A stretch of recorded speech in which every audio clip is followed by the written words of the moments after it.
Today we want to discuss the game Panzer Strategy, and we'll start out, as we do here, with a quick disclaimer.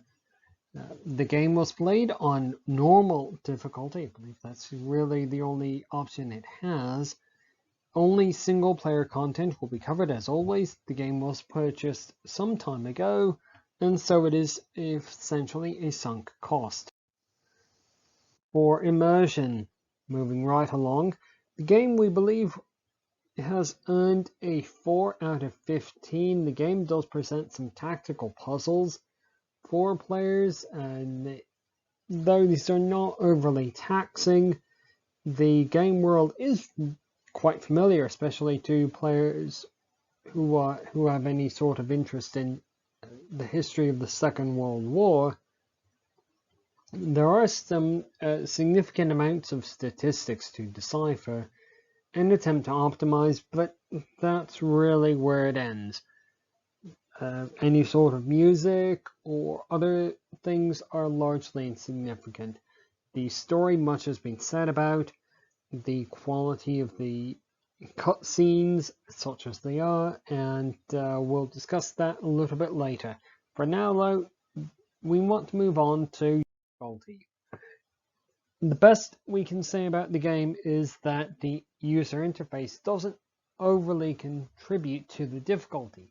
It's easy to understand and follow what the buttons do and what clicking on certain things are going to do.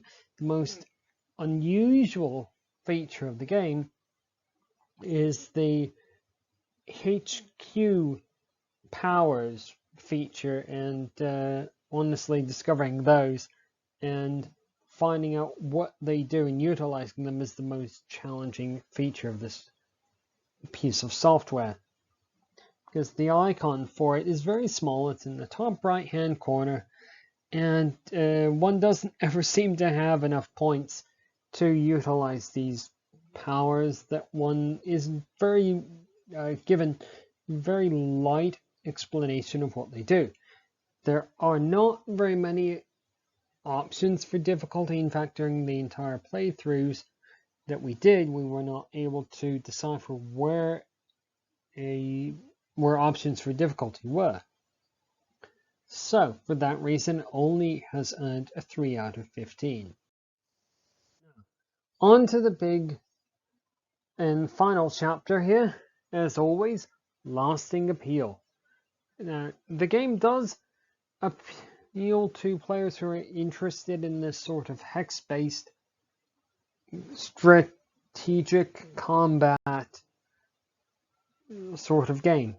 The game does seem to be best played for maximum playtime in short bursts, so that's not necessarily a bad thing, not necessarily a good thing.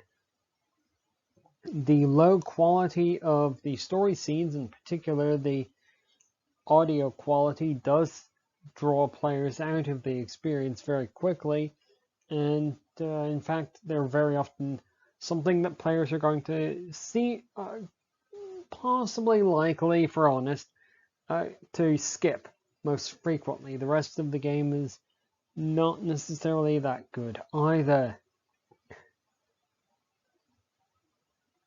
So overall, we do find that the game has earned a 2.66 out of 15.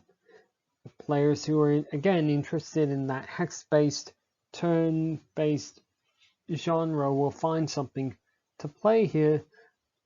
Players who are not necessarily adherents of that genre are not going to find the game very interesting at all, not very likely. Now, that's not to say that the game does not have interesting features. The most interesting feature that we found during our playthrough of the game was the naval combat, mostly because it does provide the player with the option of engaging targets with multiple different guns as they're mounted on the ships or aircraft carriers that we are given control of.